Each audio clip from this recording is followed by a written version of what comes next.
Good morning. Just recapping Missouri.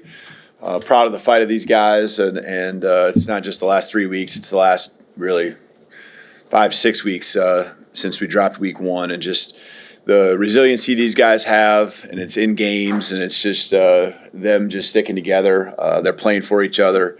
Got to keep it rolling. It doesn't happen on its own. It happens through hard work. It happens through building trust and belief through practice and great habits there.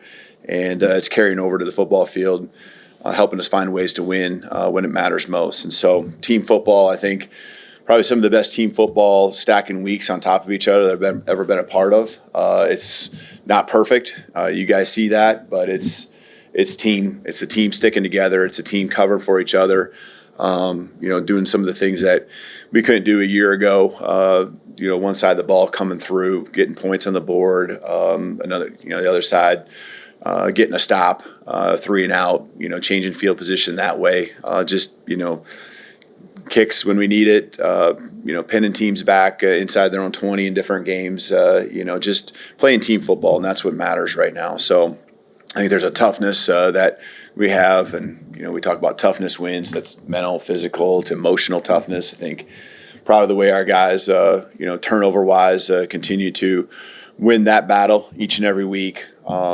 We're winning the time of possession. We took I think we didn't shut them down, but we took a lot of the things that Missouri did well and flipped the script on that from a time of possession standpoint, and kept them from being able to have as many plays as they'd like to be able to continue to hammer away with their run game. That's team football right there. And then I think the penalties too. I'm not afraid to talk about it with all those things because it happens through work. You create your own luck. You create your own breaks. Could used a few more breaks when the ball was on the ground. Those will fall in our hands as long as we continue to hustle and get to it. But now the whole thing is about sustaining the energy because each week, right? Each week has been stacked on top of itself, and these guys have been bringing it at a high level in practice. And get a great opponent with Tennessee coming in here this weekend. Understand the rivalry, and it's a lot of fun for our fans, and it goes back obviously generations. We understand how big of a deal this game is to them. We understand how big of a deal this game is to us right now in the season that we're in, and that's what we're focused on. But Coach Heupel, nothing but the utmost respect for him and his staff, just what they're doing, what he's done. At Tennessee, his coaching career, an outstanding coach, great football mind. You can see it on the football field. You can see the culture that they've built there too, and looking forward to a great game. We need our fans loud, extremely loud. We need an environment, that's the best in the country here this weekend. Again, we're playing for a lot each week, and we appreciate the support we get. Our players feel the energy and feed off of it. So, thanks, Coach. Start with Charlie on the right. Coach, I was going to see if you had an update on some of the guys that popped up on the availability report last week. That's Jalen Hale, Jalen Mbakwe, and Keon Jones. Jalen's been sick. Jalen Hale's been sick. That was the reason why he last minute got put on the report. Who else? Jalen Mbakwe and Keon Jones. Bach had a hand injury in practice last week, and he'll be back out there practicing, and we'll see kind of as the week goes on how he goes there. Obviously, he plays receiver, so that affects you a little bit, but there's other things he can do for our football team, and he's in great spirits, and so he'll go through that. Jam, and Derek will both be going through their protocol this week. I hit it on everyone. Keon Jones, he had to have surgery on an ankle injury, and so he'll be down for a little while. Far left, Chase. After the game, Ty said that he missed a lot of protection checks against Missouri.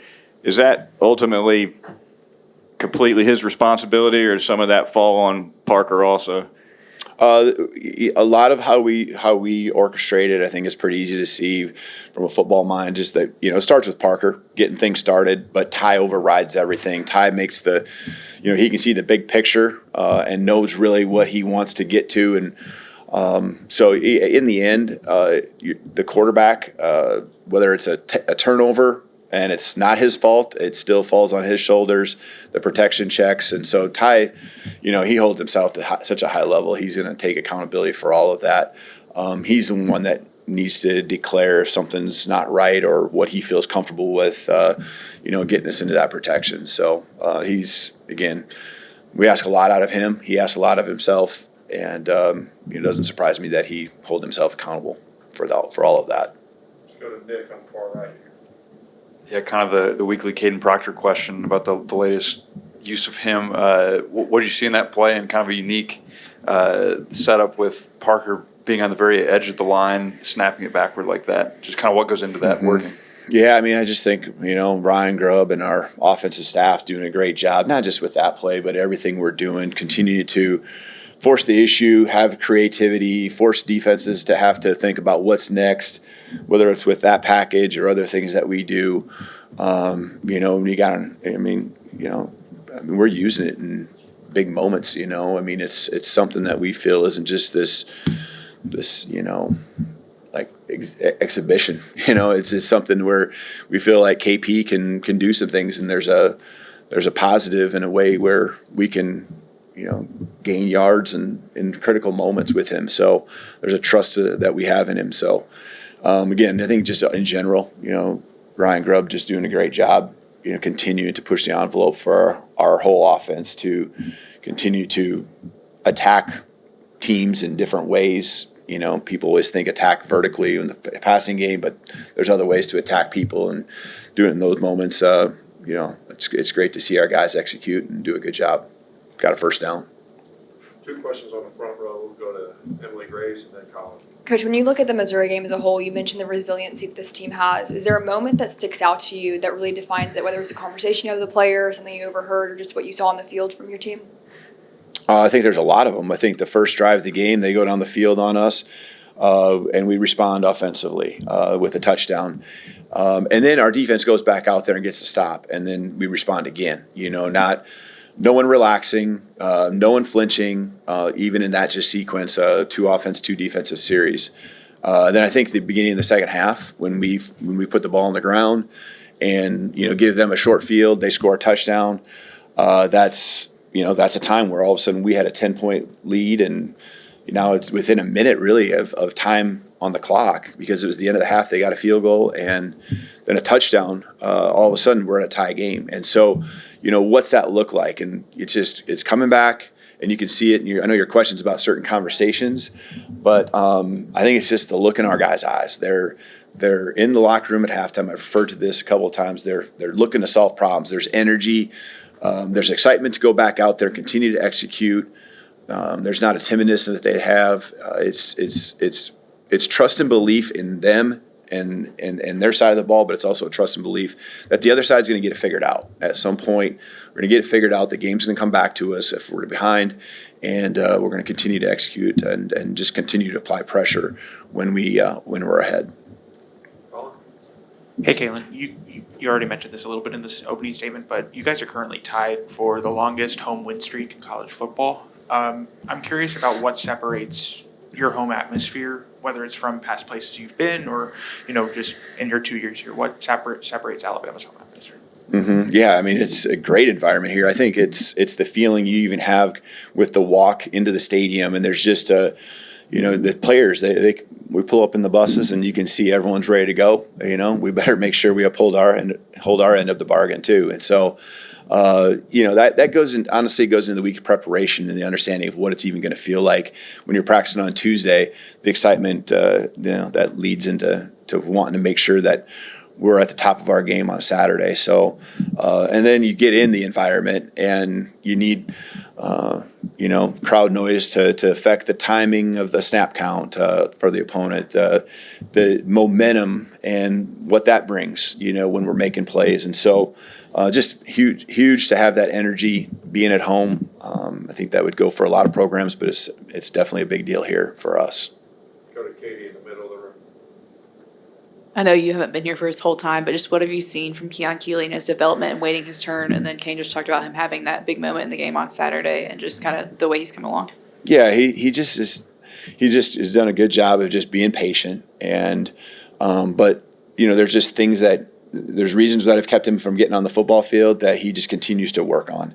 And, he's got potential to do some amazing things for us. And, working him into different packages this last week, I really liked the growth there. He's been involved in special teams a little bit more in the past few weeks as well. And so just continue to build each week. And as he gets more and more comfortable, I can see that impact being greater and greater. And so I'm really proud of who he's just a great kid in general. That's what makes it fun being on the football field with him. That's what makes you want to pour everything you got into him and help his growth. And then, he's humble and, obviously can make some plays. And so I'm looking to see more and more of him in the weeks ahead. Go to Jamie on the front right. Hey, Coach, you said before that every week tells you more about your team. After 3 consecutive ranked wins, what have you learned most about your group heading into Tennessee? It's been a fight for these guys because it's not just those 3 games.